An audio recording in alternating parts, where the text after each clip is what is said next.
Hi friends, అది 1943 April 5వ తేదీ.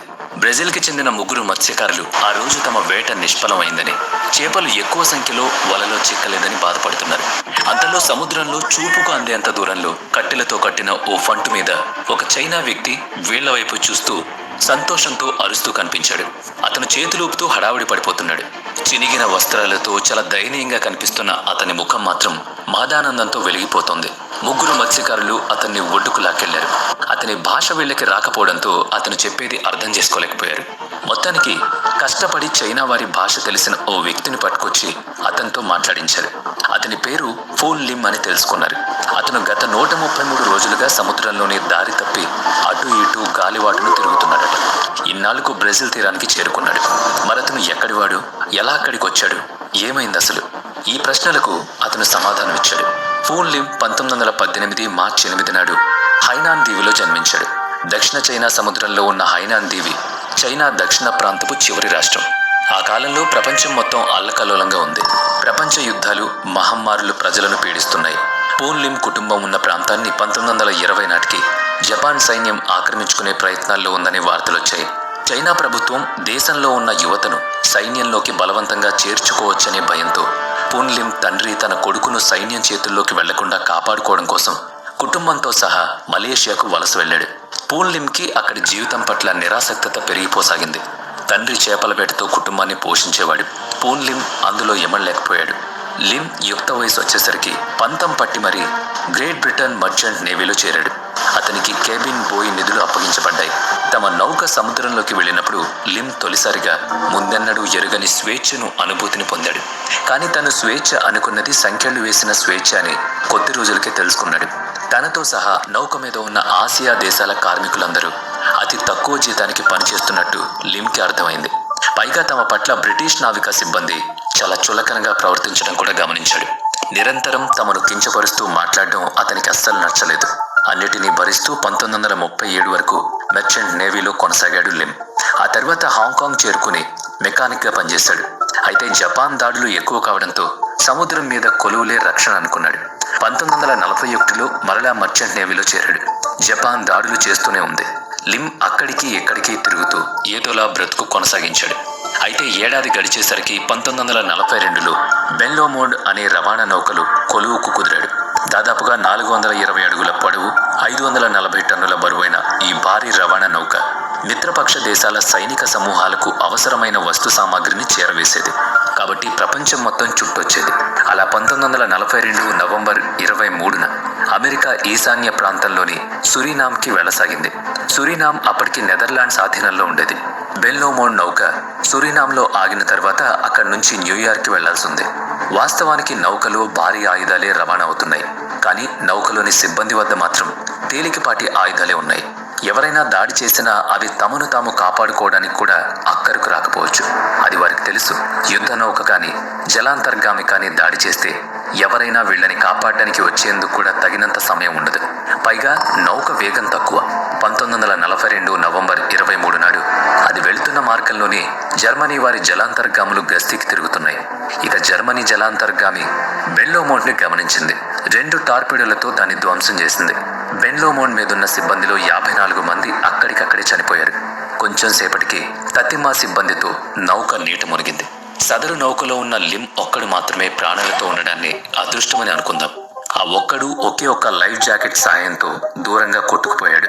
మునిగిపోయిన ఓడ నుంచి దూరంగా ఆ అట్లాంటిక్ మహాసముద్రంలో ఒంటరిగా అలల తాకిడికి ఎటో పోతున్న ఫూన్ లిమ్ కాసేపటికి అలసిపోయాడు.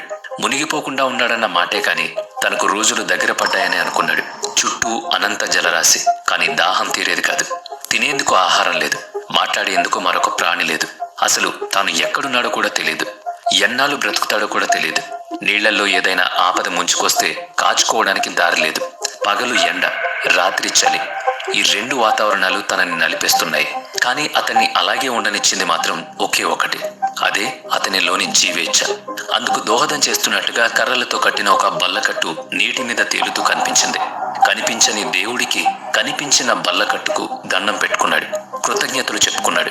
వాస్తవానికి తీరానికి 250 మైళ్ళ దూరంలోనే ఉన్నాడు.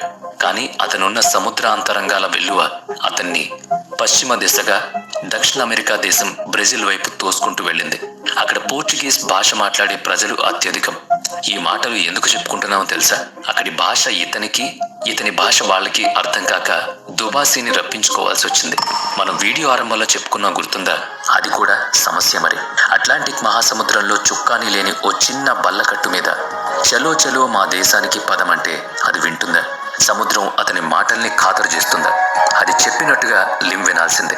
దరి కానరాని దారిలో అలా రోజులు గడిచిపోయాయి. ఆ బల్లకట్టు మీద ప్లేయర్ గన్, 2 వంట పాత్రలు, విరిగిన ఫ్లాష్ లైట్, కొన్ని చాక్లెట్ బార్స్, బిస్కెట్లు, పంచదార గుళికలు ఉన్నాయి. 11 గ్యాలన్ల త్రాగునీరు డబ్బాలున్నాయి. తమ నౌక మునిగిందని తెలుసుకున్న నౌకాధికారులు సిబ్బందిని రక్షించడానికి రెస్క్యూ బృందాన్ని పంపిస్తారని పూన్ లిమ్ ఎదురు చూశాడు. సాధారణంగా అలాగే జరుగుతుంది. కానీ ప్రపంచ యుద్ధం జరుగుతున్న రోజుల్లో ఓ మునిగిన నౌక మీద సిబ్బందిని ఆనుపానులు తెలుసుకోవడానికి, బ్రతుకుతున్న వాళ్ళని కాపాడడానికి మళ్ళీ మరో నౌక రావాల్సిందే. యుద్ధం నడుమ రెస్క్యూ ఆపరేషన్ చేపట్టడం మంచిది కాదని అనుకున్నారేమో. ఎవరిని అతన్ని చూడలేదు. అతని కోసం ఎవరూ రాలేదు. అసలుకే బ్రిటిష్, ఫ్రాన్స్ వంటి మిత్ర దేశాలకు ఆసియా వాసుల పట్ల చిన్న చూపు ఉంది కదా, మరి ఇంకెవరు వస్తారు? అప్పటికి నాటో కూడా ఏర్పడలేదు. North Atlantic Treaty Organisation, NATO సభ్య దేశాలు ఉమ్మడి రక్షణ బాధ్యతలు వహిస్తున్నాయి. సదరు ఒప్పందం జరిగింది 1949లో. అంటే అప్పటికి 2వ ప్రపంచ యుద్ధం ముగిసిపోయింది. కొన్ని భారత్ వంటి వలస రాజ్యాలు స్వాతంత్రాన్ని సాధించుకున్నాయి. దేశాల మధ్య యుద్ధంలో ఎన్నో నౌకలు మునిగిపోవడం సాధారణం. సొంత నౌక కోసమో తన కోసమో ఎవరైనా వస్తారేమో అనే ఆశను విడవకుండా పూన్ లిమ్ దృఢంగా ఉన్నాడు. ఆ రాఫ్ట్ అంటే బల్లకట్టు మీదున్న ఆహారాన్ని ఎంతో పొదుపుగా వాడుకుంటూ రోజులు లెక్క పెడుతున్నాడు. లిమ్ వర్షం కురిసినప్పుడు ఆ వాన నీటిని ఒడిసిపట్టాడు. చిన్నప్పుడు ఇష్టం లేకున్నా తండ్రితో చేపలు పట్టడానికి వెళ్ళేవాడు కనుక సముద్రంలో దొరికే చేపల వంటి ఆహారపు జీవుల గురించి అతనికి అవగాహన ఉంది. దాంతో బల్లకట్టు మీదున్న వస్తువులతో చిన్న గాలం, దానికి ఒక కొక్కెం తయారు చేసుకుని దానికి ఎరగా గుచ్చడం కోసం బిస్కెట్ ముక్కలు వాడి చేపలు పట్టుకునేవాడు. అలా పట్టిన చేపల ముక్కల్ని కొన్ని దాచి వాటిని ఎరగా వాడుతూ మళ్ళీ మళ్ళీ చేపల్ని పట్టాడు. ఆహారంగా తీసుకున్నాడు. ఎక్కువ మొత్తంలో చేపల్ని పట్టుకున్నప్పుడు ఎండకు ఎండబెట్టి దాచుకునేవాడు. ఇప్పుడు ఆ మహాసముద్రమే అతని ప్రపంచం, ఆ బల్లకట్టె ఇల్లు. కాబట్టి తనను పలకరించిన తుఫానుల్ని అనుకువగా భావించాడు. ఈదురుగాలుల్ని సహించాడు. వాటి విసురుకు ఎగిరిపోయే చేపల్ని, ఆహార పదార్థాల్ని దొరకపుచ్చుకున్నాడు. అలా బ్రతుకుతూ జీవనం సాగించాడు. తీవ్రమైన తుఫాన్లు చిక్కుకుని అల్లాడిపోయాడు. ఆ ఉధృతిలో ఎండబెట్టి నిల్వ చేసుకున్న చేపలన్నీ సముద్రంలో పడిపోయాయి. త్రాగునీరు కూడా అంతంత మాత్రమే మిగిలింది. శరీరంలో ప్రాణం నిలుపుకోవడం కోసం బల్లకట్టు మీద వాలిన సముద్ర పక్షుల్ని పట్టుకుని చంపి ఎండబెట్టి తిన్నాడు. ఆ పక్షుల ఎముకల్ని, మాంసాన్ని ఉపయోగించి మళ్లీ చేపలు పట్టాడు. కానీ బల్లకట్టు మీద చేపల రక్తం, మాంసం వాసనకు షార్క్ చేపలు ఆకర్షించబడి దాని చుట్టూ తిరగడం, పూన్ లిమ్ సాహసించి వాటిని తరిమి కొట్టడం జరిగేది. మీరొక్కసారి ఆలోచించండి. కూడు, గూడు, బట్ట అనే కనీస అవసరాలకు నోచుకోకుండా నట్టనడి సముద్రంలో ఒంటరి మనిషి ఓ బల్లకట్టు మీద ఉండి ప్రాణం నిలుపుకున్నాడంటే విడ్డూరం మరి. పగటి సూర్యుడి వేడికి శరీరం కాలిపోతూనే ఉండేది. సీ సిక్నెస్ అతన్ని బక్క చిక్కేలా చేస్తుంది. ఓసారి భారీ సరుకుల నౌక ఒకటి అతడి కంటపడింది. నౌక మీద నావికులు అతన్ని చూసి కూడా రక్షించే ప్రయత్నం చేయకుండా వెళ్లిపోయారు. అది ప్రపంచ యుద్ధ కాలం కావడం చేత ప్రత్యర్థి దేశాల నౌకల్ని తమ జలాంతర్గాముల పరిధిలోకి వచ్చేలా చేసి వాటిని నాశనం చేయడానికి ఇలా సముద్ర జలాల మీద ఒంటరి వ్యక్తుల్ని ప్రమాదవశాత్తు చిక్కుకున్న వారిలా చూపిస్తారని అప్పుడంతా అనుకునేవారు. అందుకని అలాంటి ఉచ్చులో చిక్కుకోకుండా జాగ్రత్త పడకపోతే ఆ నౌకలకి ముప్పు. కాబట్టి లిమ్ని చూసి కూడా రక్షించకపోవడానికి అదే కారణం. పైగా తాను చైనా వ్యక్తిని గుర్తించినందువల్ల కూడా తనను కాపాడడానికి రాకపోయి ఉండొచ్చు అనుకున్నాడు. యుద్ధంలో సైన్యము, సాధారణ ప్రజలు మరణించడం సాధారణం. యుద్ధ తంత్రాల కుయుక్తుల మూలంగా ఏ దోషం ఎరుగని ప్రమాద బాధితులు వాటి ప్రభావానికి లోనవుతూ ఉంటారు. పరిస్థితులే ఒక ఉదాహరణ. ఒకనాడు లిమ్ ఉన్న చోటుకు పైనుంచి ఎగురుతూ వెళ్లిన అమెరికా నావికా విమానాలు అతనున్న చోటుకు పడేలా నీటి మీద తేలే పెద్ద గాలిబుగ్గ అంటే బోయిని విసిరాయి. అయితే బలమైన గాలుల ప్రవాహానికి అది కాస్త దూరంగా కొట్టుకుపోయింది. జర్మన్ యూ బోట్ కూడా లిమ్ను అలాగే విడిచిపెట్టి వెళ్లిపోయింది. అన్ని దురదృష్టాల నేపథ్యంలో తనకిక మరణం తథ్యమనుకున్నాడు లిమ్.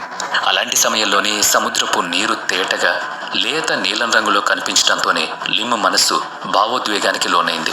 అది నిజమే అని తెలుసుకోవడానికి ఎంతో కాలం పట్టలేదు. అతని సంబరానికి కారణం ఏంటో చెప్పగలరా? అవును, భూభాగం సమీపంలోనే ఉందని అర్థం.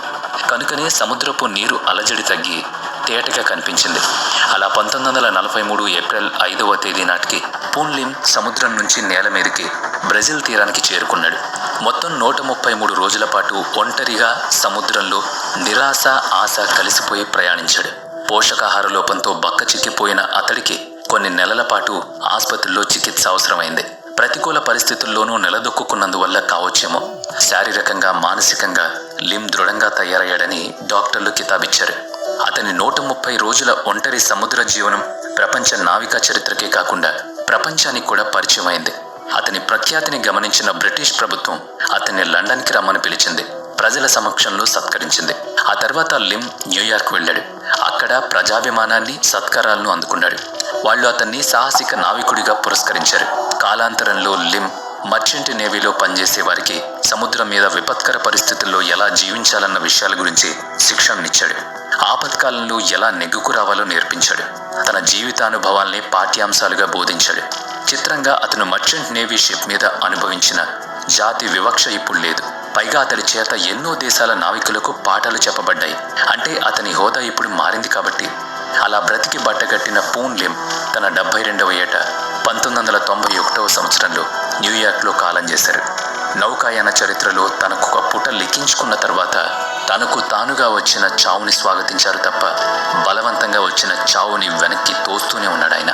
వీడియో నచ్చితే లైక్ చేయండి, షేర్ చేయండి. ఇప్పటి వరకు మన ఛానల్ని సబ్స్క్రైబ్ చేయనట్లయితే ఇప్పుడే సబ్స్క్రైబ్ చేసుకుని పక్కనే ఉన్న బెల్ ఐకాన్పై క్లిక్ చేయండి. నెక్స్ట్ వీడియోలో మళ్ళీ కలుద్దాం. Thanks for watching.